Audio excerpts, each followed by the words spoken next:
Chapter 9: Success and Failure. In the summer of the year 1922, I gained the University of Cambridge school certificate, which stated that I had reached the required standard in English studies, languages other than English, mathematics, and science, and had passed with credit in English, Latin, French with distinction, and spoken French, mathematics, and botany. The certificate also accurately recorded that I had pursued a course of study in a wide variety of subjects: religious knowledge, English, history, geography, Latin, French, arithmetic, mathematics, chemistry, physics, botany, drawing, music, needlework, and hygiene.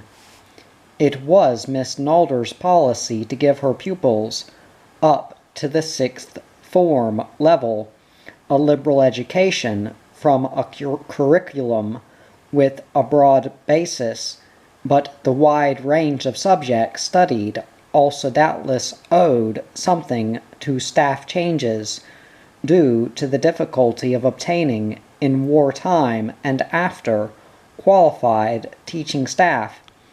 I managed to acquire only a smattering of knowledge in needlework, geography, hygiene, chemistry, and physics. It took me 2 whole terms to sew a white lawn camisole, and even then I had to take it home unfinished.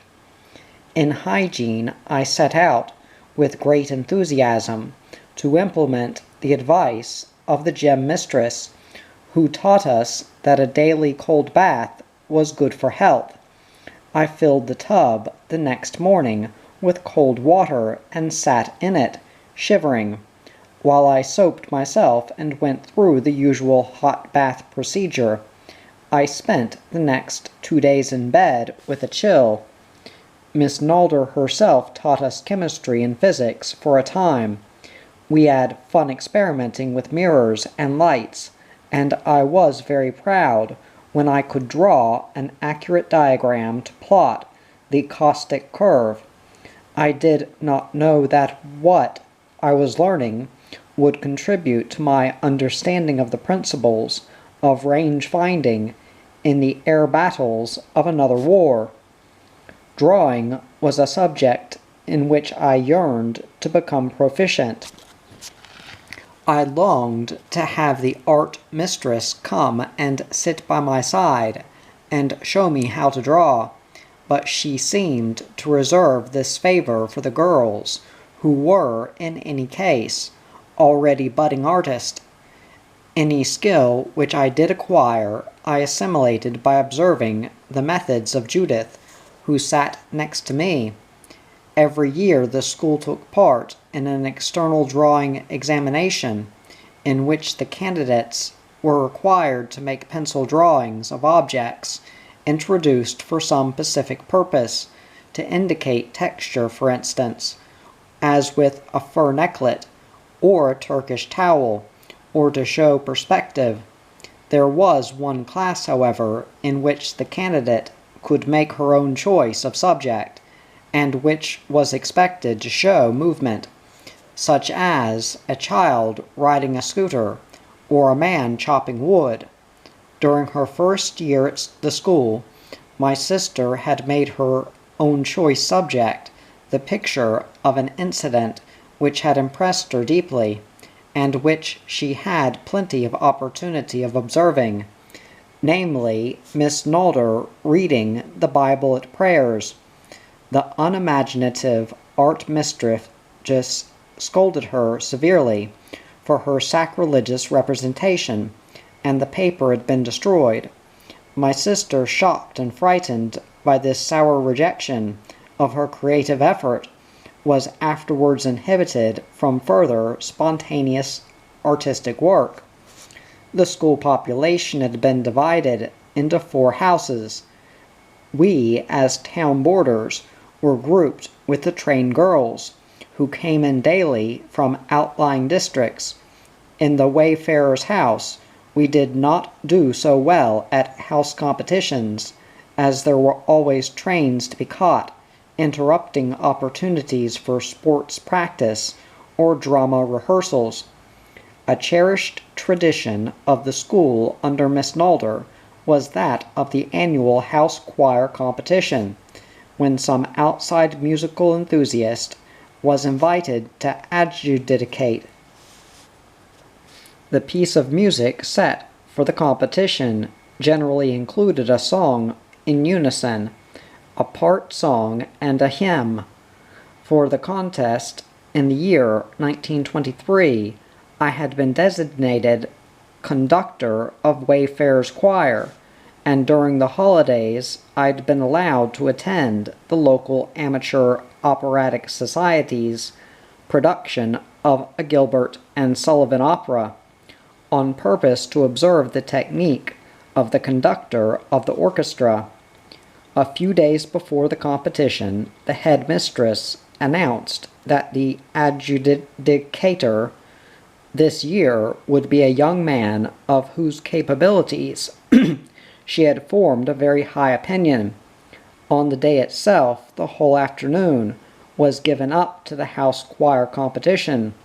My choir was to perform in the third place, and by the time our turn came round, I was biting my nails with excitement. At last we all filed into the assembly hall. The sopranos and altos took their places on the platform. I walked modestly to the rostrum below. The pianist sat alert at the piano.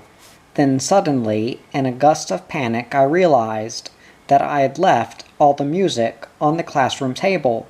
For a moment my emotions plunged to the depths. Then, realizing that nothing could be done about it now, I raised my baton and we were off.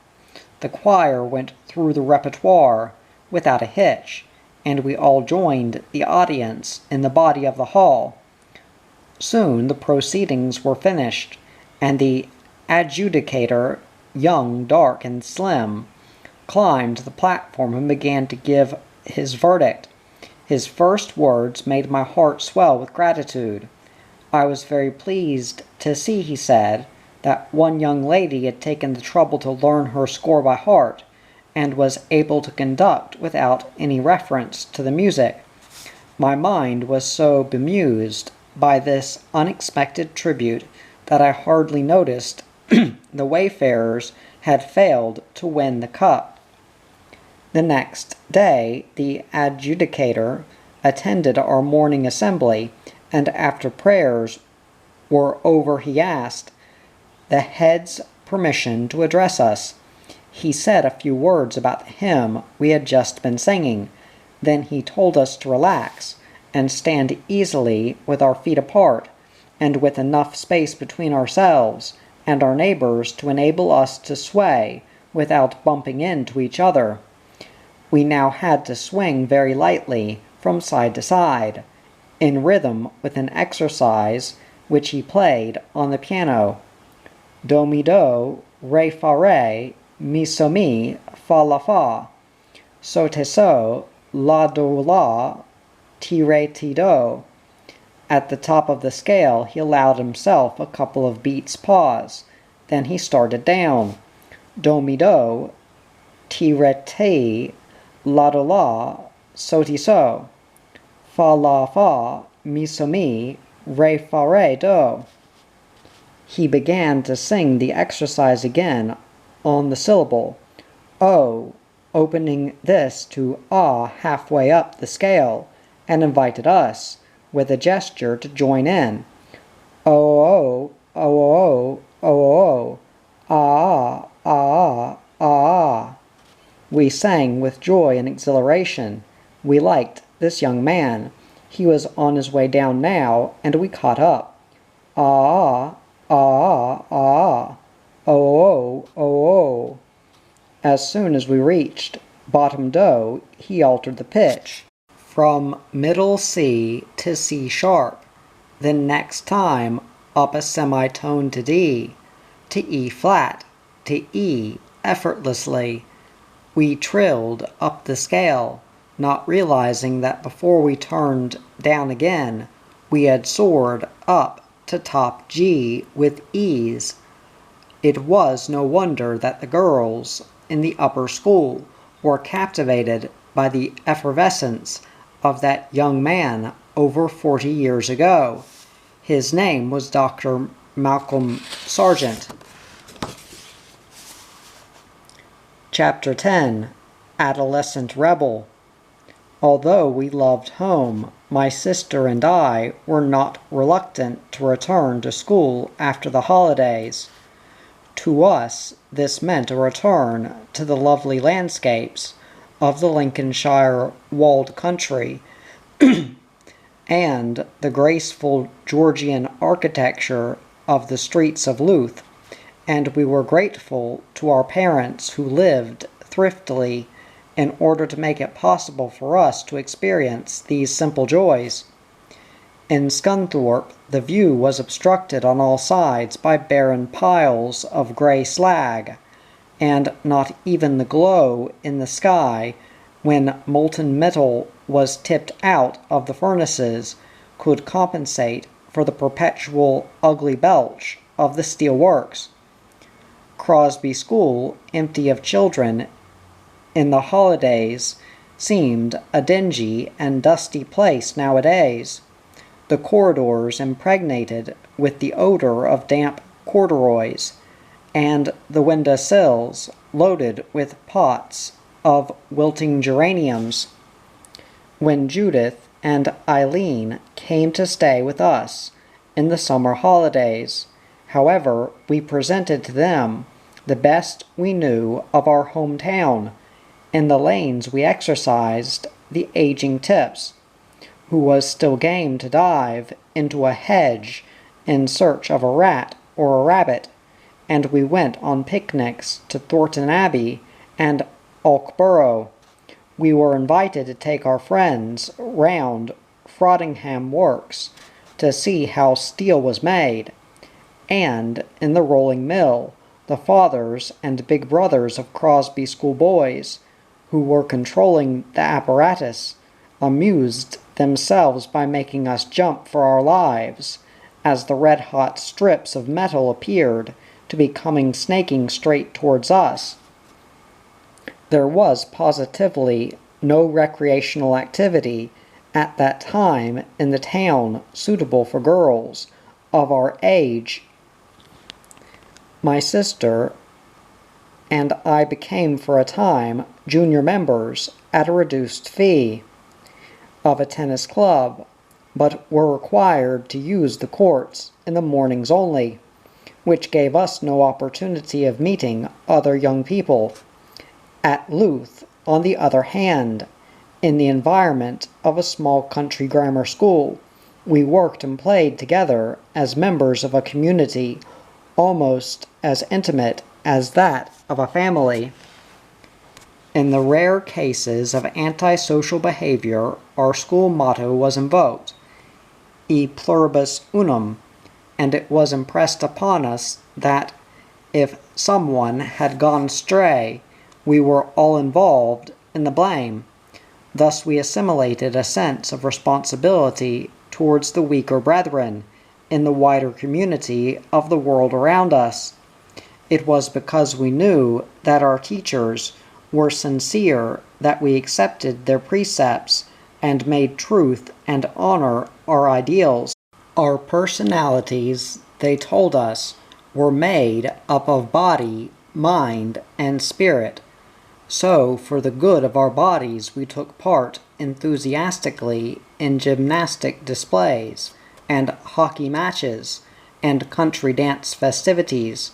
For the good of our minds, we tried to learn our French verbs, and English history and trigonometry, and we attended church or chapel and looked forward to a life after death. We thought also that everybody else did the same. By the time I was 17 years old, I had begun to be critical of some of the attitudes of my parents. I still sought to honor my father and mother, but I felt that I could not subscribe to all their demands.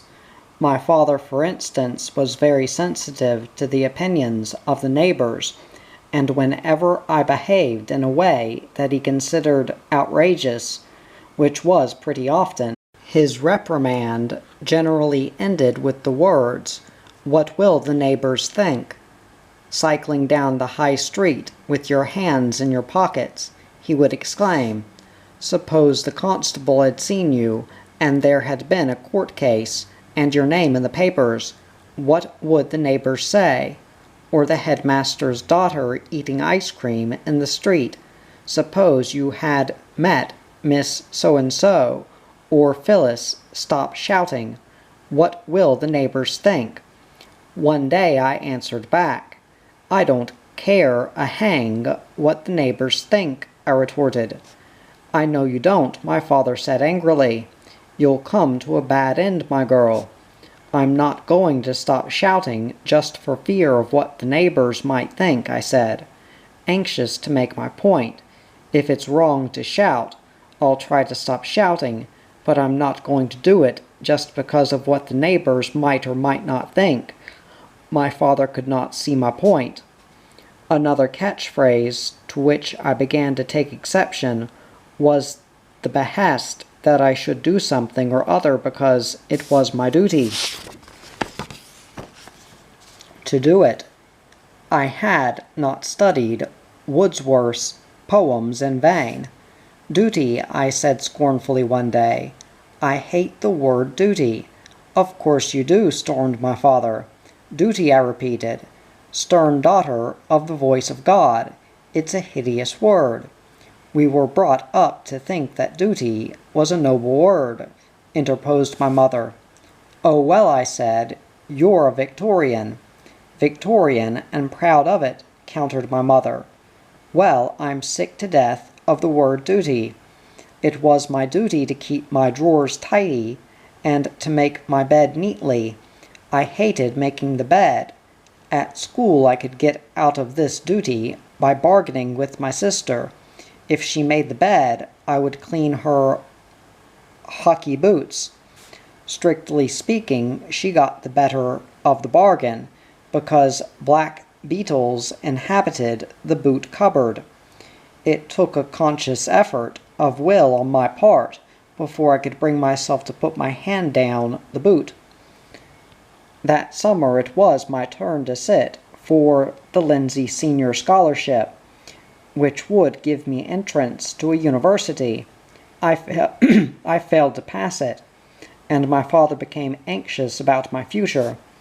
If I should fail to pass the Cambridge Higher Certificate, for which I was due to sit in July 1924, just before I left school, my career would be in jeopardy. So after consultation with Miss Nolder, he decided that I should sit for the London University matriculation examination, which would be held after Christmas 1923. During the Christmas holidays, my father himself supervised my work. I thought it was very mean of him to insist on keeping my nose to the grindstone for 2 hours every morning and 1 hour every evening, when I might have been out on my bicycle, scouring the countryside for evergreens, for instance, and when I had to miss a party because I had not finished my mathematics. Old as I was, I cried. I sat for the examination in Nottingham High School for boys, and in due course, with many sighs of relief, I received a document certifying that I had matriculated as a student of the University of London, had been placed in the 2nd Division, and had satisfied the examiners in English, mathematics, Latin, French, and botany. The following July, having failed to obtain the higher certificate, I was able to appreciate the debt I owed to my father. By now, our dear Miss Nation had gone on to another school, and we were taught English by Miss Ingleby.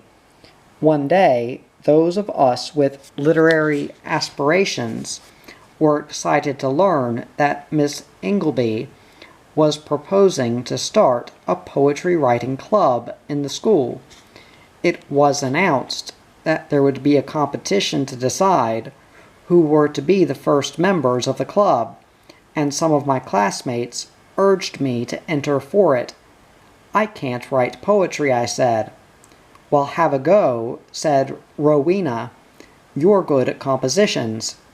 "Oh dear," I said, "it will be an awful rush. This is the last day."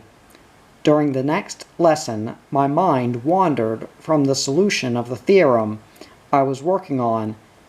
We had been reading Chaucer's prologue in the previous lesson, and I suddenly thought, how would Chaucer have described Miss Nalder if she had been one of the members of the pilgrimage? I put a pad on my knee and began to write, using a pseudo-Chaucerian type of spelling to make the verse look authentic. A schoolmistress there was of great renown, and wife she was, and lived in Lud town. Then forgetting whatever it was, quod erat demonstratum, I scribbled on. She had care of many girls young, and taught him broidery and exsuet song, and how to bear hemsums and maidens' should, that they might grow to grace and womanhood. So it went on for a couple of pages. This is a parody, I thought, not a poem, but I signed my verse with a pen name as required, and handed it in. At the end of term assembly, Miss Ingleby announced that 3 poems had reached the required standard, and the writers would be accepted as first members of the poetry club. The poems were read out, and the writers asked to reveal themselves. I was one of the 3. Early the next term, a new competition was announced. We were invited to write a poem with the title Lincolnshire, and the prize for the effort would be a copy of Walter de la Mare's Poems of Childhood, autographed by the poet himself. I could not wait to begin my new poem. To me, Lincolnshire had several different faces. The Scunthorpe area, where women in colored petticoats might be seen bending double in the brown fields to pick up the potatoes, and where rabbits and gypsy children played among the gorse bushes. On the common, the Louth area, where in summer the dusty road wound past the mill with its slowly turning water wheel, and the sand dunes of the coast at Saltfleet or Thettlethorpe, to which we loved to cycle on a Saturday in June, passing the fields of ripening wheat and scented bean flowers on the way. Sitting in the little back room where we did our prep, I struggled for words. I knew what I wanted to say, but the discipline of fitting words to rhyme and rhyme imposed obstacles which would not be resolved.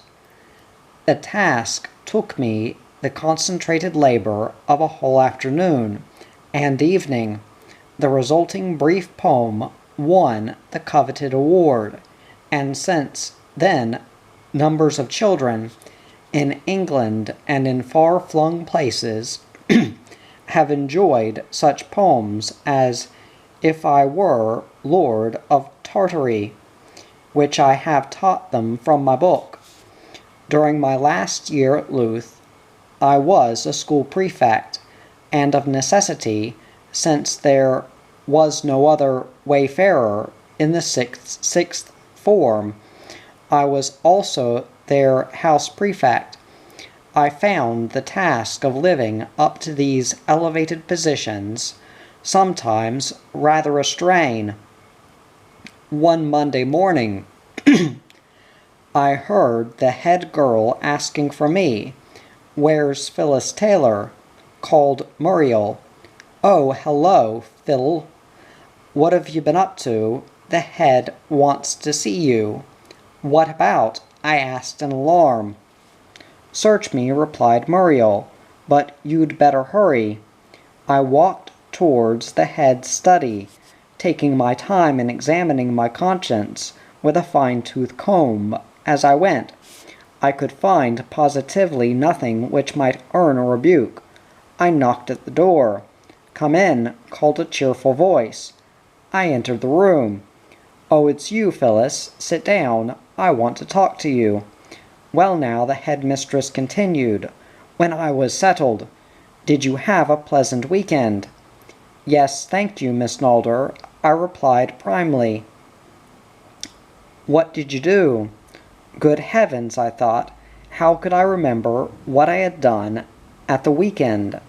I stalled. On Saturday morning I did my prep, I said. "And after that?" "Well, I had lunch." "Yes, of course, but what did you do in the afternoon?" What had I done?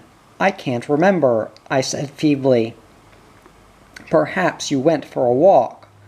I knitted my brows. "Did you go up to Judith's?" "No," I said, "I don't go there so often, now that Judith has gone away to school." "Well, where did you go, think?" said Miss Nalder. Suddenly I remembered. "I know, I took Nobby for a walk." "Who is Nobby?" "He's a black and white cocker spaniel. He used to belong to Baby, but he lives at the mill now, and sometimes I exercise him." "Where did you take him?" "Into the park and alongside the river." I thought that was private property. "Well, it is really," I said, "but I don't think anyone would mind. The family are away." "Did anything happen on the way, think?" said Miss Nalder, seeing me look blank again. I thought again. "Oh, yes," I exclaimed, "I remember. Nobby went after something in the nettles, and I thought it was a rat, but he came out with a baby rabbit.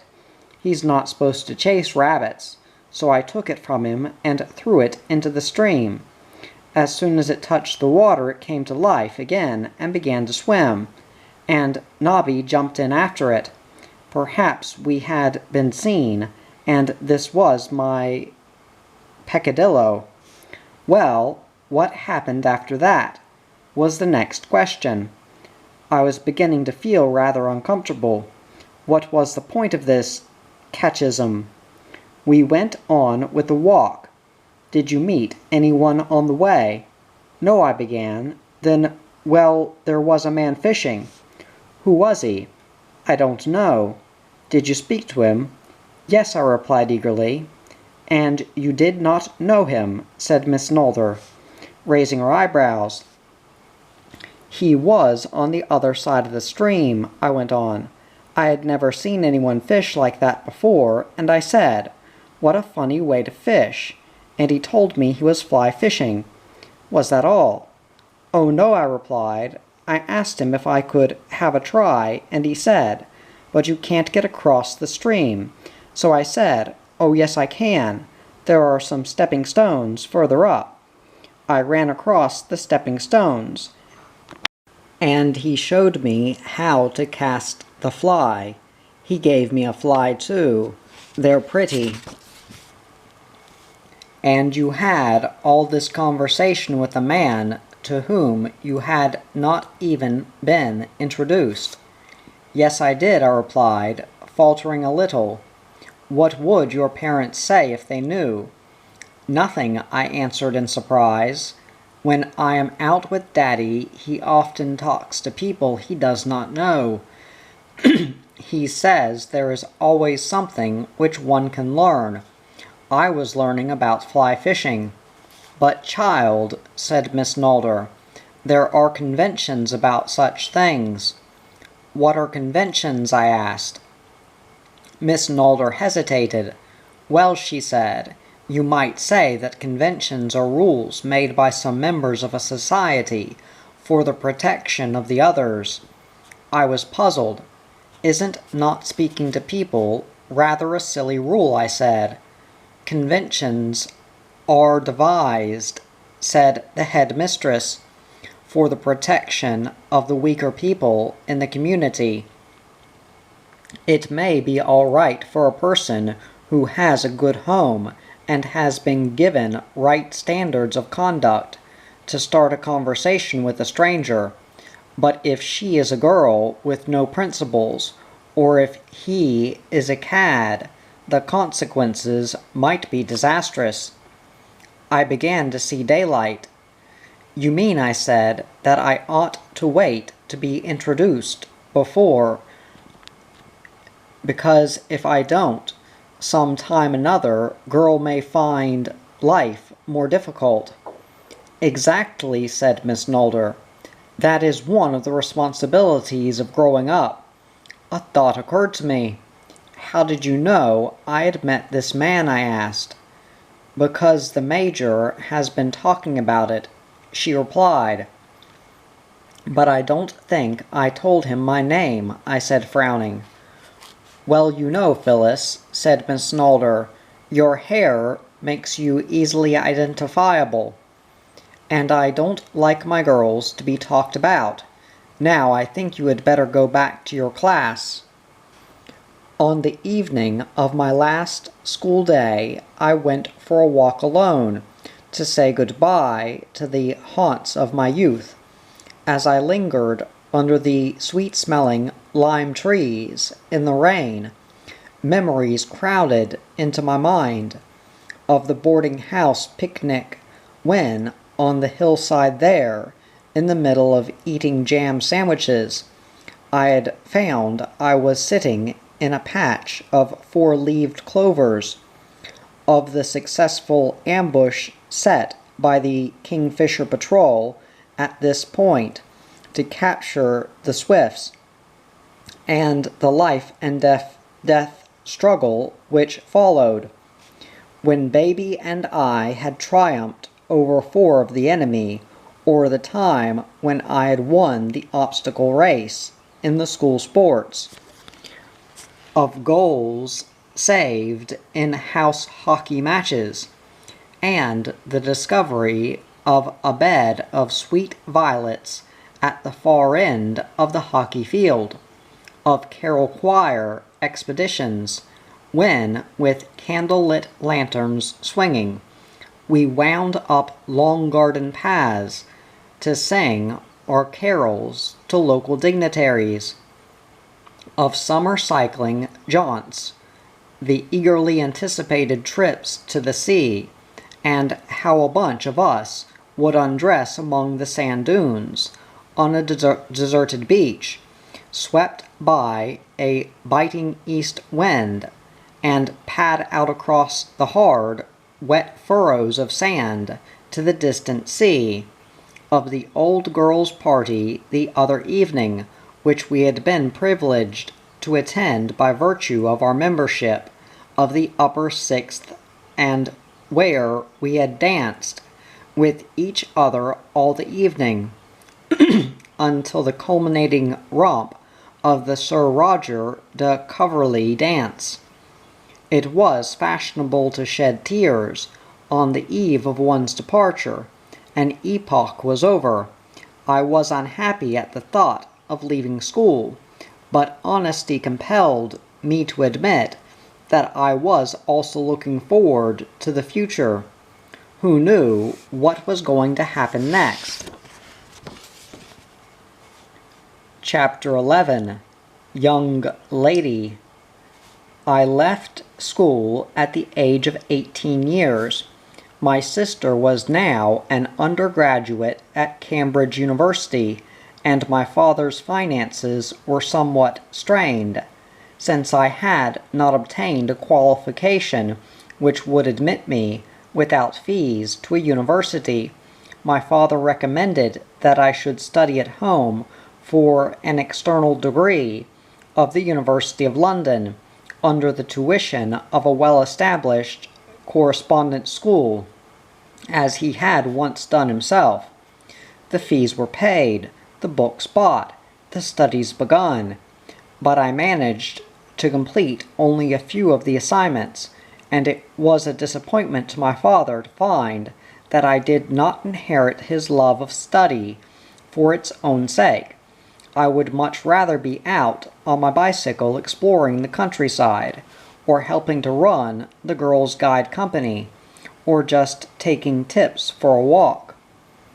One afternoon, when I was involved with a translation which I found very boring, I heard a ring at the front doorbell.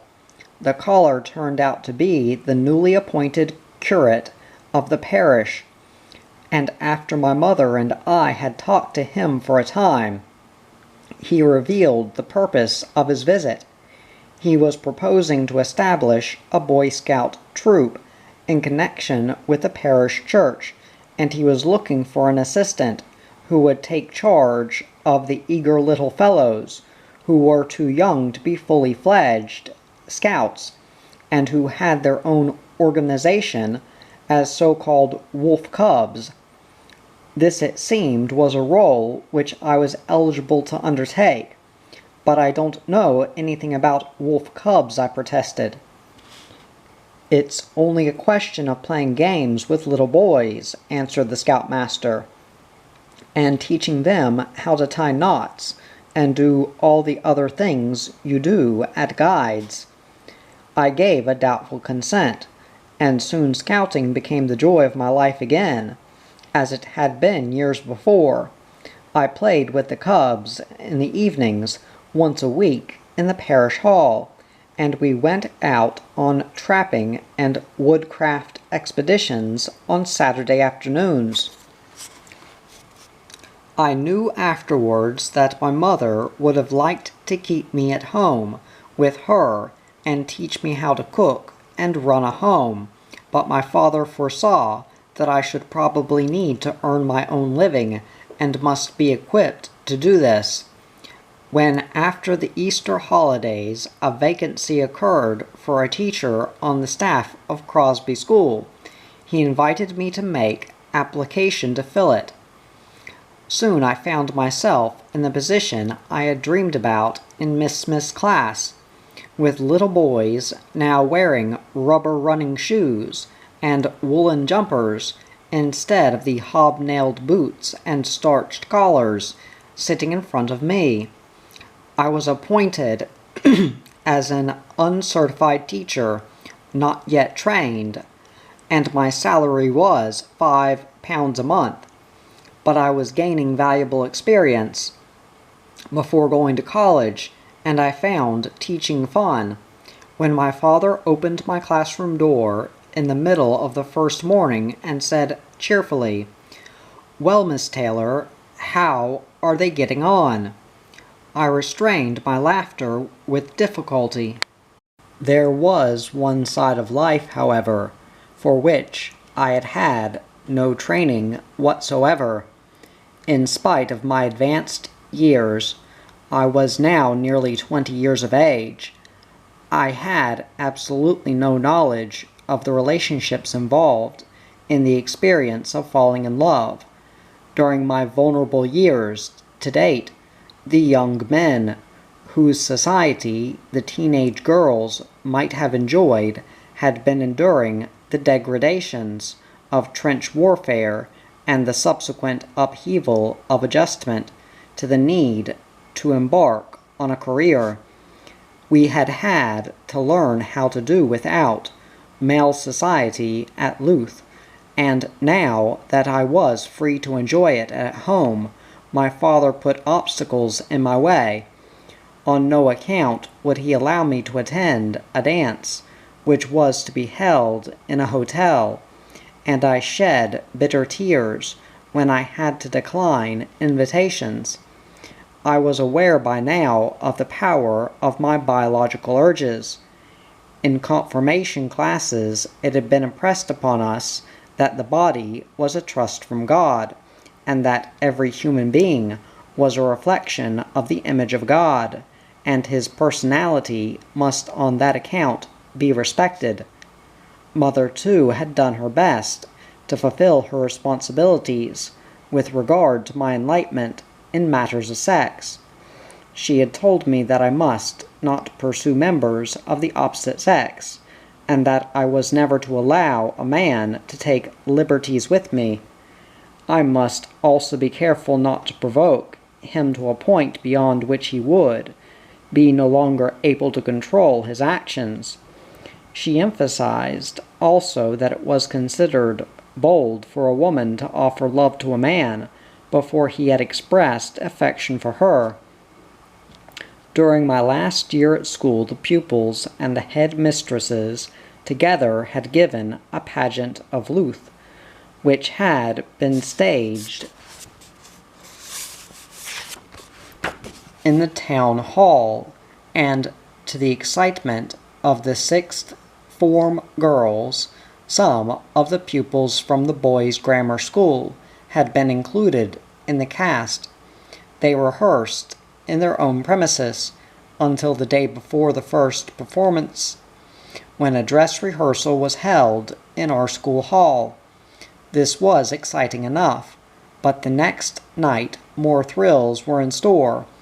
A squad of grammar school boys had been co-opted as scene shifters, and as I did not have an acting part, I had been allotted a job behind the scenes.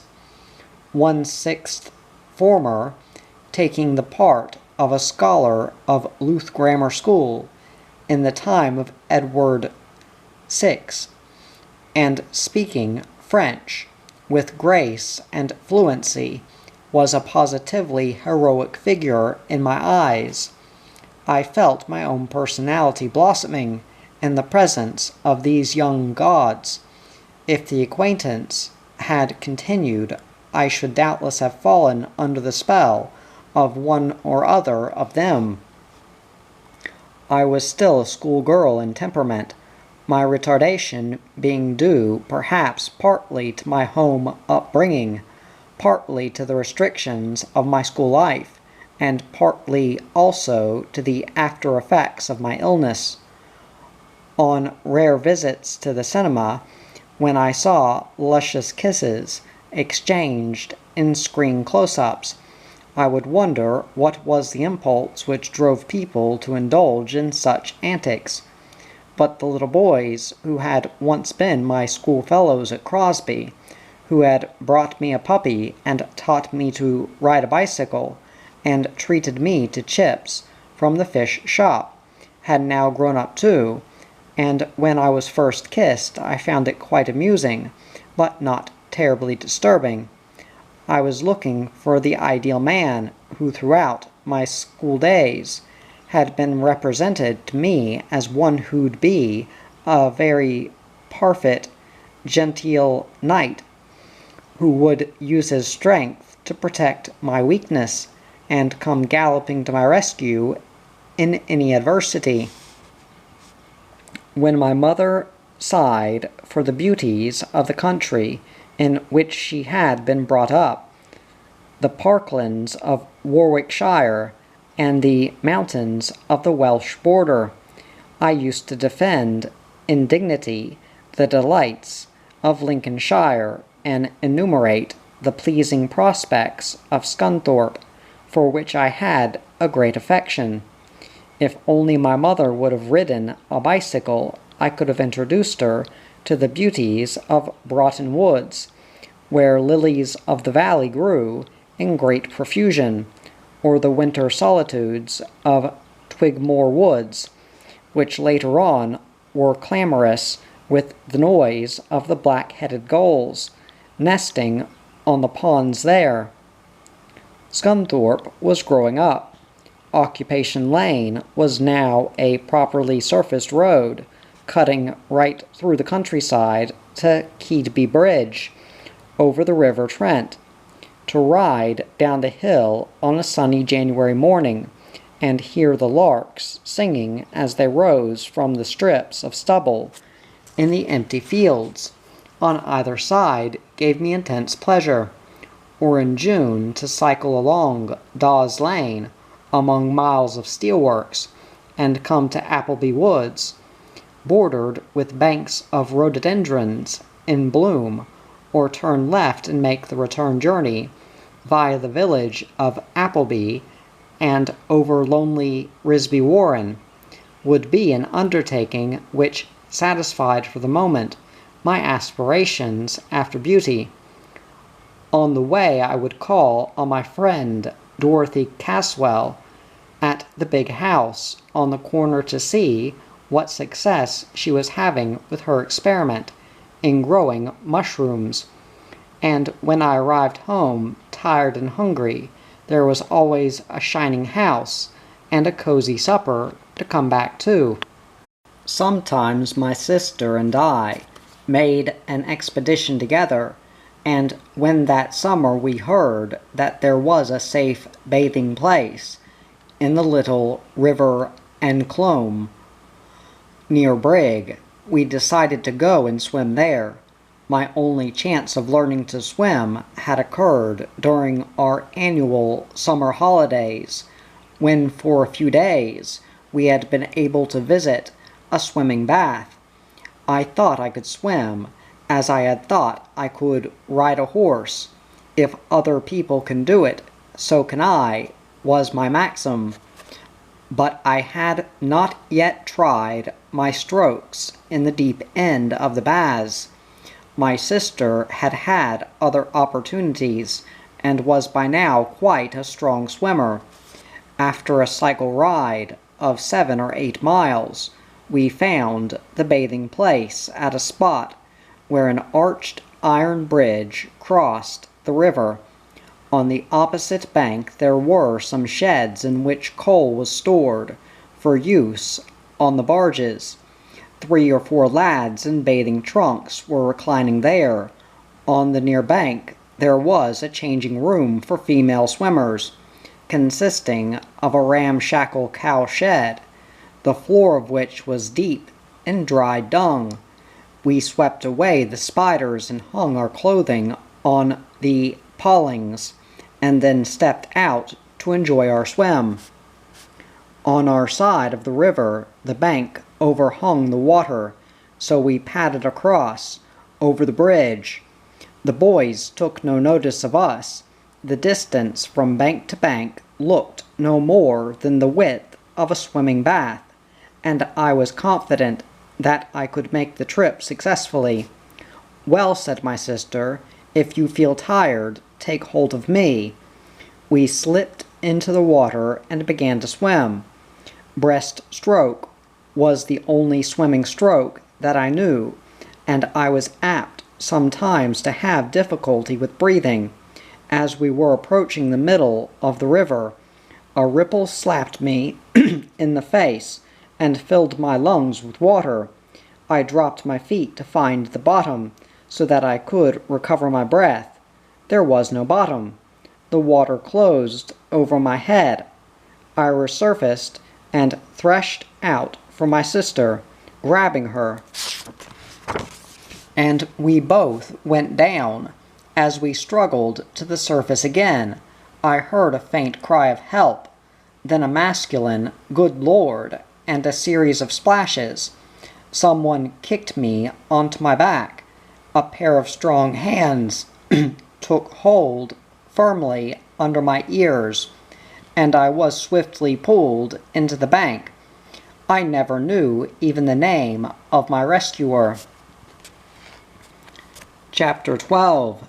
Gypsy Lane. I had been on horseback twice before the end of my school days.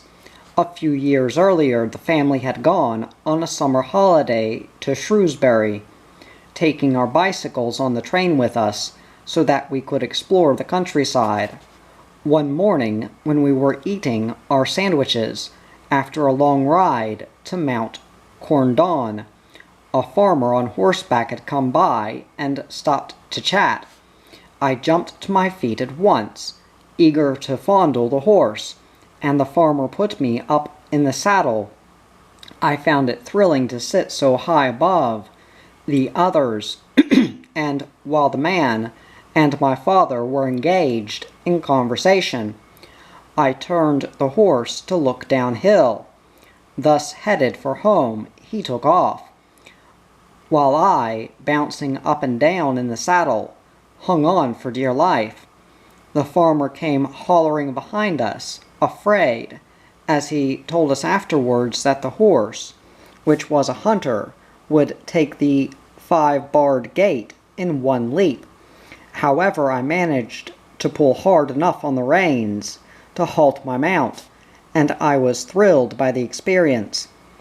My second adventure occurred while I was in camp with the girl guides. I was busy mending a puncture in the officer's bicycle one morning when a gentleman came by, riding on a black horse. I was so thrilled by the noble appearance of the animal that, completely forgetting Miss Nalder's advice, I spoke to the rider, expressing my admiration of his mount. "Would you like to ride him?" he asked. "I should love to," I replied. "You do ride?" he asked. And I said, yes, of course I could ride, had I not galloped down the side of Mount Corndon. The gentleman shortened the stirrups, and I climbed aloft.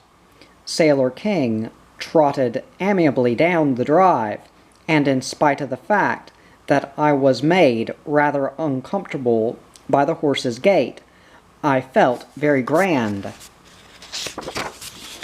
As we turned the corner, a line of geese waddled across our path. Sailor King went galloping onto the green grass under the trees. Instinctively, I took my feet out of the stirrups. 2 or 3 times I ducked successfully to avoid the low-hanging boughs. Then a branch struck me fair and square on the forehead, and I went head over heels to the ground. The gentleman ran up to me in great agitation. I assured him that I was not hurt much, and staggered back to my tent. During the holidays in Scunthorpe, I looked in vain for a horse to ride. After I left school, I had 1 or 2 attempts to ride a show horse at a farm below the hill. At least I found people with horses. When one moonlit evening just before Christmas, I took Tips for a walk to Old Brumby, I enjoyed the glitter of the gas light on the snow, and beyond the lamps found the combination of moonlight and frosty air so intoxicating that when we came to the farm at Old Brumby, I turned left down a dark, unfamiliar lane which ran between gorse bushes and common land. We came to a gap in the hedge, and I drew in my breath with a gasp. A few yards in front of me there was a gypsy caravan silhouetted against the sky, with a golden patch of light indicating the open upper half of the door. Tips went nosing through the hedge, and a long-legged hound emerged, growling from under the caravan. A young boy inside the van came to the door and leaned out.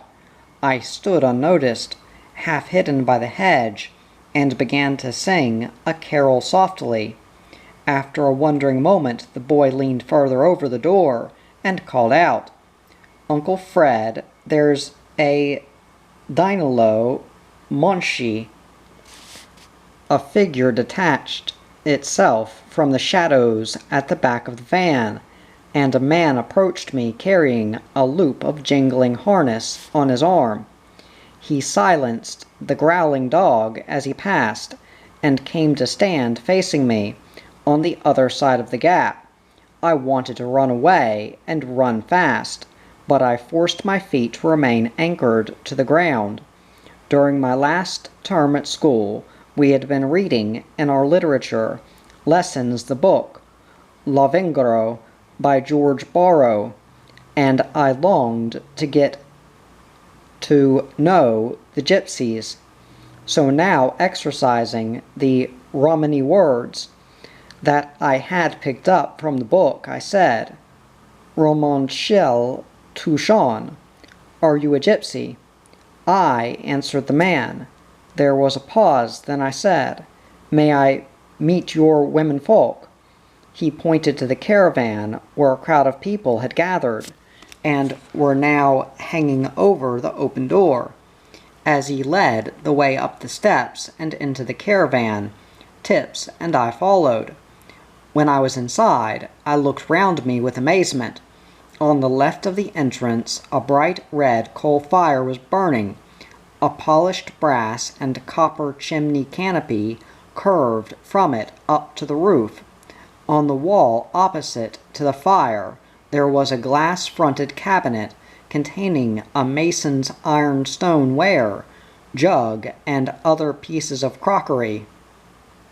Several people were sitting on the benches under the windows, and the far half of the interior was taken up by a shelf reaching to the back window, on which was a feather bed, covered over all with a clean white counterpane, with a deep edging of lace. Under the shelf was a cupboard, which the women opened for me later on, containing more feather beds, which they said were brought out and spread on the floor when required. We exchanged introductions. The mother of the family was Miss Elliot Brown. Her daughter, about 15 years of age, was called Fammy, and the youngest boy was Chavi. I knew that Chavo meant boy. I had a question for them. What's a Danilo Monchi? I asked, and everybody laughed.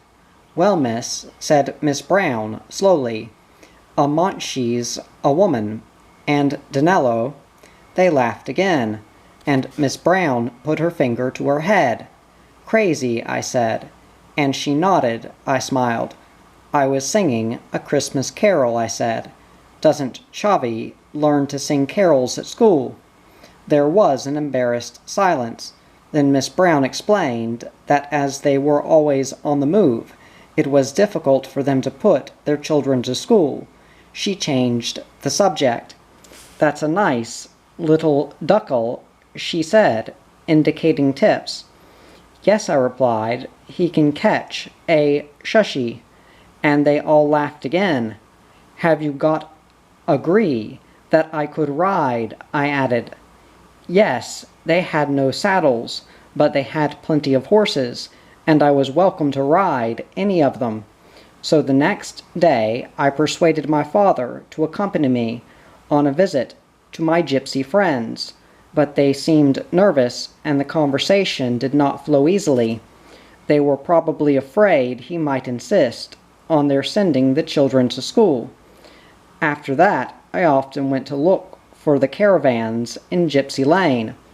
From time to time, I tried to ride horseback, but there would always arrive the moment when, just as I was beginning to gain confidence in the quiet pace of my mount, one of the gypsy lads would give the horse a slap behind, and I would be frightened out of my wits, and probably deposited in the nettles. Mother had for some time been dreaming of moving into a house with a view. She had found the view, unobstructed for miles, on the crest of Crosby Hill. From the gate of the field on a summer evening, you could watch the sun climbing down the sky and burnishing the distant glimpses of the River Trent, till it sank in dove-colored mist above the Isle of Axholme. My father made inquiries about the site and found that the area was scheduled for council house building in a proposed extension of the town, and Mother feared that her chosen site would be unobtainable. The council, however, very kindly undertook to sell him a double-sized plot of land on which to build, and he decided to accept this offer, since in the few years left before his retirement it was unlikely that the area would be enclosed. After he retired, if my parents wished to leave the house, it would probably be easily disposed of for business purposes. Mother, having lived in an inconvenient house for years, had her own ideas about the design of the new one, and she persuaded me to draw a plan to her requirements. The builders then gave me some hints about architectural drawing, and lent us plans to show me how to put her ideas on paper, and I was jubilant when the council passed my plans without amendment. One afternoon I came back from shopping and called for Tips, so that I could give him his bone. I looked for him in the house or garden, but when I asked where's Tips, I received only vague answers such as, "He was here the last time I saw him," or "Have you looked in the study?" At last I went into the kitchen. Florrie was standing with her back to the door. "Florrie, have you seen Tips?" I asked, and when she turned toward me, I saw her red-rimmed eyes. "He's dead," I said. She nodded. "Mr. Taylor sent for the chemist to give him a potion. He died at once," she said. Poor dear, faithful, beloved Tipples. For 11 years he had been my companion and my confidant. I should miss him very much, now he was free from the racking cough which had troubled him lately. What had happened to his friendly little personality? Do dogs go to heaven, I asked. My father was inclined to think that they did. Such love as a dog has for his master and the rest of the family must surely persist. So I thought, goodbye, little Tips. Maybe we shall meet again some day.